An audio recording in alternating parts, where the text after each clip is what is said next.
right, you guys, welcome. It's like daylight. We never get to have these calls when it's daylight outside. It's very exciting news. So excited to see you all here. So let you guys know this is super laid back. I kind of run it like so that you guys can have cameras off, cameras on, put questions in the chat, reach out after, all those things. And really just want you to feel comfortable here. So always welcome to ask me all of the questions that you have though. So I'm going to start with some announcements and then we'll jump into the topic, which is managing changing schedules, which is so perfect for this week, right? So as far as some announcements go, I wanted to just preface, we are between challenges right now, but that does not mean that our goals change between challenges. We still have goals. We still have things that we want to attack. This is lifestyle. This is things that we want to accomplish lifelong. So just because we're in between challenges doesn't mean that we take all of these plays off and then quote unquote start over come the next challenge. That is not a lifestyle. So that means that we coach you the same between challenges that we coach during challenges. We want you making the same amount of progress, the same amount of success, whether we are in the middle of a challenge or not. So keep on doing your things, keep on turning the stuff in, keep on staying on track, keep on eating the protein and drinking the water and hitting the calories, because really in all sincerity, that's how we're going to make progress long term. And then like, another thing too, even if this weekend didn't go totally as planned, even if like Memorial Day totally just shot you in the foot, right?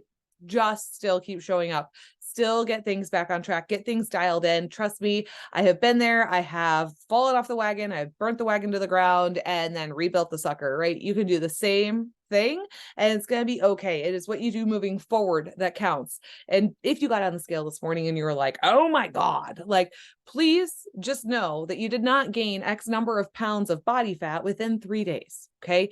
That is inflammation. That is swelling. That is sodium. Okay. That will fall right back off as long as you get back on track now. So that's a couple things I wanted to throw out there.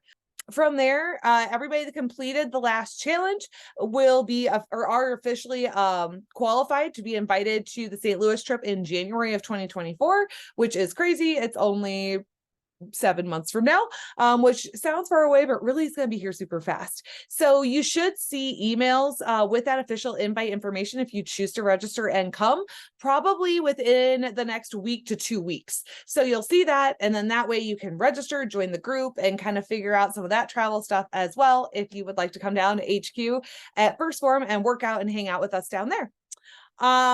As far as resilient one-to-one coaching, my one-to-one coaching program, it is opening back up mid-June. So around June 15th, you'll see those spots open back up. If you want more of that one-on-one coaching, you want to attack a really specific goal, you just want a lot of extra support and accountability, and more of just like that really resilient and raw coaching, right? If that's what you're looking for, it's not going to be very much of hand holding. It's not going to be daily check-ins. It's going to be, this is your plan. This is why, and go do the work. And then if you have questions, I absolutely answer them throughout.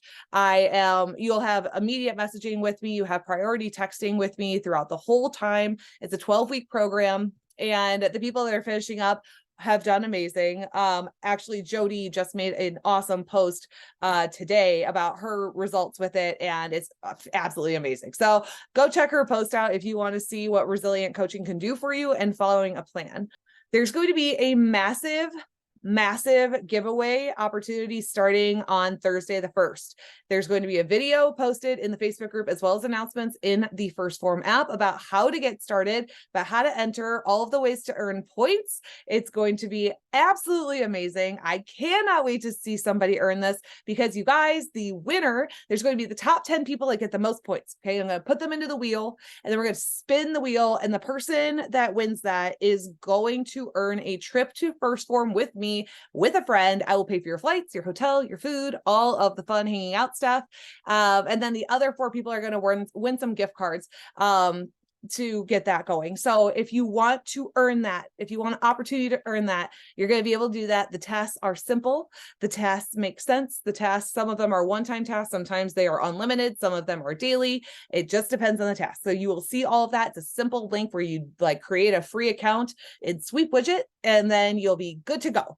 I will also say, you guys, that there is a secret code each week that I will announce on this call that you will be able to enter into that sweep widget that will earn you a point as well. And that code for week 1, so write this down so you remember, or you can listen again on the podcast when it launches on Sunday, is Shay. It is my daughter's name, SHAE. I'll say that one more time. The secret code for week 1 of this massive giveaway challenge is Shay, SHAE. And that's going to earn you a point. And that's all you have to do is type in your account, type in Shay, you get a point, right? It's going to be like that. And then please continue sharing YouTube, podcasts, the app, the group with people that you think would benefit most from it. It really does mean the world when you guys share those things, that I see that pop up. It's just amazing knowing that some of these things are helping people. So do feel free to still share those and tag me in them if you wish, but always greatly, greatly appreciated. So those are the announcements. Now, as far as time schedules changing, stuff like that, a lot of us going into summer, our schedules change. A lot of us have kids, their schedules change, they're off school, or we just have different types of activities or things that we do. So our schedules are looking a little different than maybe they did in like November.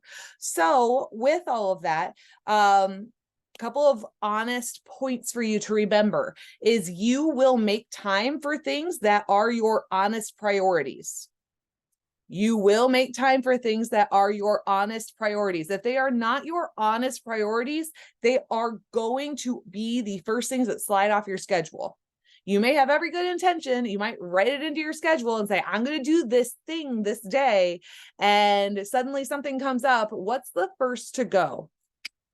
If it's not an honest priority, you are not going to care to make time for it unless it's convenient. So be sure that you know what your priorities are and why. Otherwise, you won't make time for them. And that's honesty right there.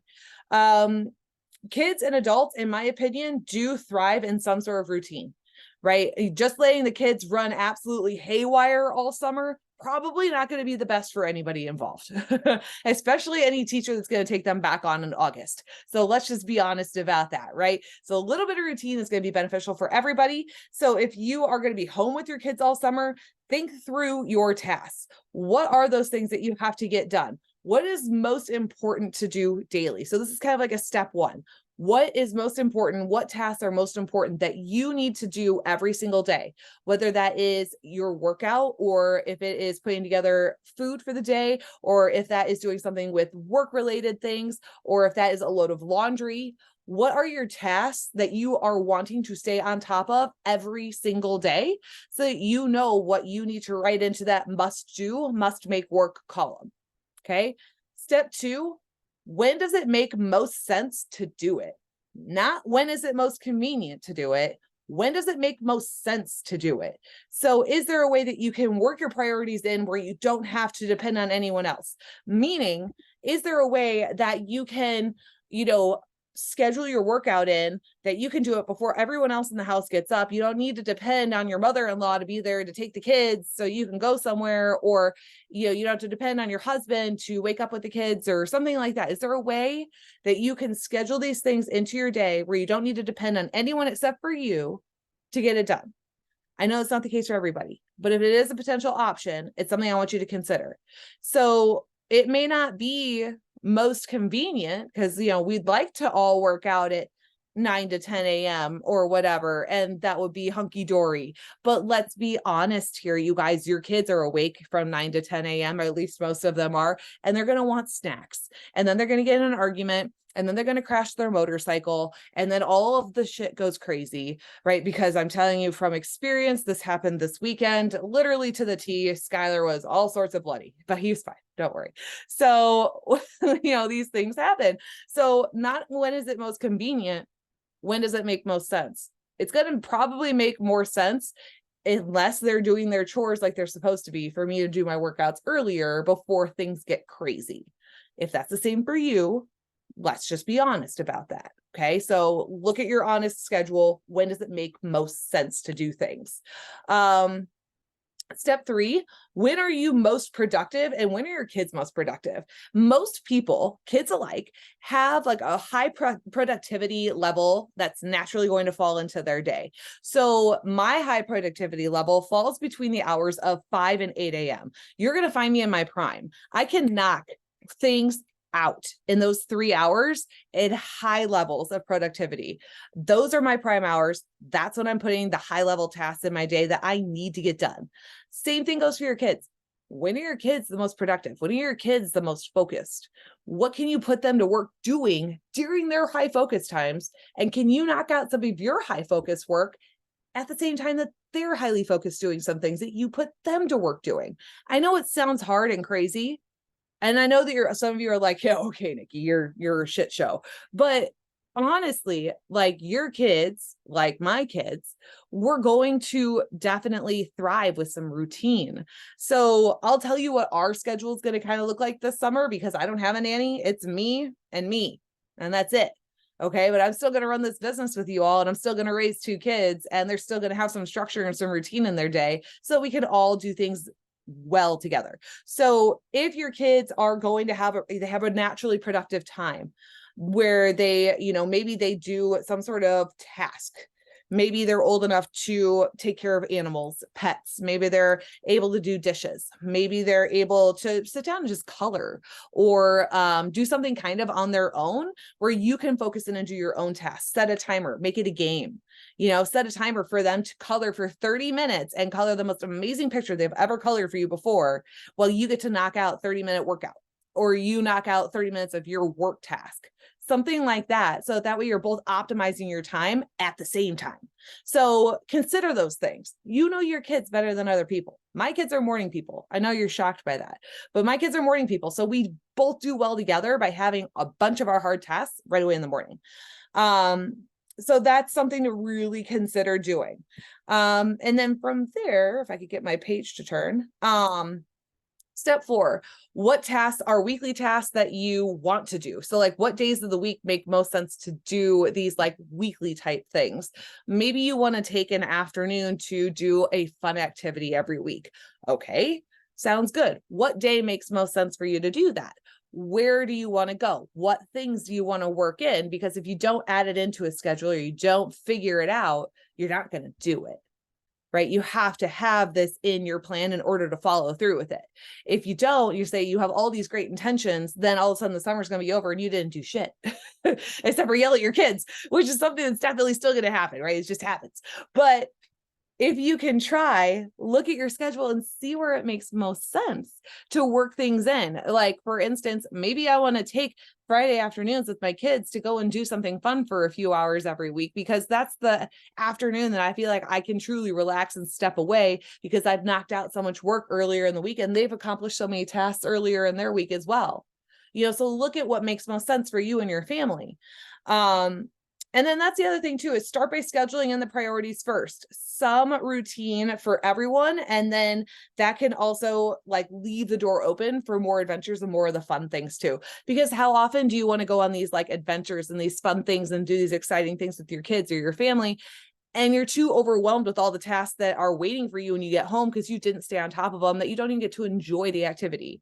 You're walking around the zoo and all you can think about is the piles of laundry on your bed, or the things that you didn't get done for work that week, or something like that, right? So you can't even get truly engaged into the thing that you wanted to do in the first place. So it's kind of like macros, you guys. If you want to have the fun meal, or you want to have the off treat, we enter that into the day first, and then we backtrack and we backfill the rest of the day with things that make sense to help it fit. So if you want to do this really fun activity that takes place from 10 a.m. to 4 p.m. on this date, perfect. Put it in your calendar and then schedule the rest of that week around it. Schedule the rest of that day around it. Include buffer time. That way you can truly enjoy it. That way oh, you know what? If I really want to do this thing today, I truly want to enjoy it, I have to get up an hour earlier to get my workout in that day and get my laundry done. So that way when I go on this trip with the kids or do this thing with the kids, I can actually unwind and enjoy it. You don't feel guilty then. You don't feel like you're chasing your tail then. It works super well. I'll say it's not going to be flawless, you guys. It's never flawless, because we're raising little humans here. Like, let's be honest, like, it's not always going to go great, but if you can put it out there and do your best, it's going to go smoother than not having any plan at all. Let's see.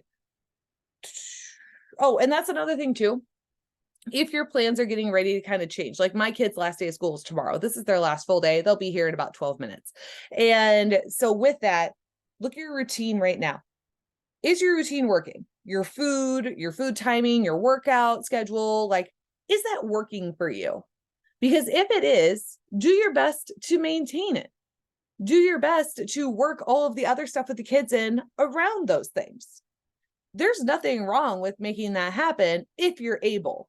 And then the other thing too, with it being summer, something I see often from people is that they actually struggle to remember to drink water or struggle to remember to eat their meals because they get so busy doing things, playing in the pool, playing in the sprinklers, doing the lawn, or planting flowers or whatever. Like, you get on the go and all of a sudden it's 8 p.m. and you ate breakfast and you're like, shit, what happened to the day? Set a food alarm in your phone, right? To at least get 3 meals in will help a lot. Doesn't need to be a big meal that you do at lunch. Like, if it's hot out, nobody really wants to have a big meal, but at least have something that's dense that you can go to, a sandwich, right? Something to keep you moving forward, always pushing that protein per usual, you guys.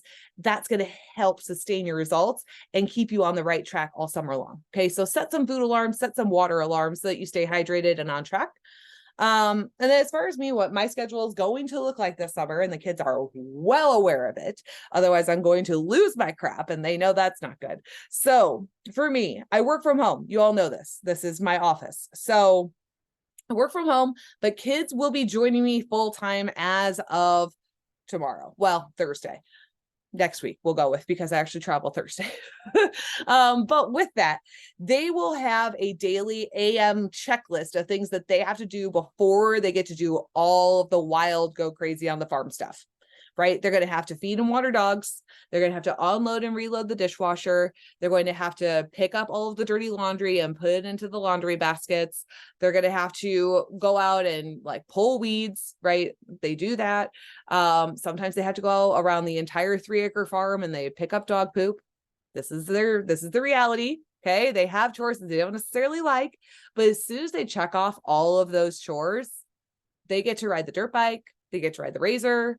They get to jump on the trampoline. They get to read books outside. They get to color with sidewalk chalk, play with bubbles, have a friend over, right? All of those things happen as soon as they do these daily morning tasks that we write out for them every day. My husband comes up with some, I come up with some, and let me tell you, if things don't go to plan, they get extras. So there's that. Let's see. Other things that we will do is, they already know that arguing or half-assing their progress or half-assing their tasks will only result in more tasks and repeating said tasks. So being a little bit stern works well with us. I don't know if that works well in your families, but we hold the kids to a high standard, and it only works better because then the tasks get done and they get done well and they get done right away. And then everybody's less stressed. Everybody gets to have a lot more fun. I will look ahead each week and see where the schedule changes are at with travel and their camps, because I signed them up for like 12 camps because I'm ridiculous. And so it's up to me to get them to and from all the camps and then still do all of my work and stuff. So every single week I will look ahead and see, when do they have a camp? Where is it? What work can I do while they're at the camp and I'm sitting in the car, or I go to a nearby park and, knock stuff out while I'm doing those things. So I will prioritize my time surrounding those days. And so that's how that can really be beneficial for you to look at as well. And then look into also scheduling off blocks of time for like whatever happens too, right? So scheduling in spontaneous time. I know that sounds crazy. Like, let's schedule in time to do whatever, but honestly, this is sometimes going to be really helpful, especially if you're a type A personality like me, where you need to have tasks and have a schedule and have it done. I honestly do think that it works really, really well to be able to, like, okay, from 5 a.m. to 2 p.m. I am knocking stuff out. 2 to 5 p.m. we do whatever we want. If that's a movie, cool. If that's the park, cool. If that is having snacks, cool. Like, we do whatever. That way there's not a set thing for that, and we get to kind of live vicariously. So that can be a little bit more freeing and a little bit more helpful. But really, you guys, it all comes down to actually focusing for a little while each day, and that results in feeling like you have more time than you did before. So that's all things to really consider. And speaking of the gremlins, here they are, now that the call is over. All right, you guys. Well, I will let you all go. Thank you for joining me at 3:30 in the afternoon. You all are rock stars. I hope you have a great week. And if you need anything at all, you send it my way. And you guys be on the lookout on Thursday because that giveaway is going to be huge. So I love you all, and I'll talk to you later.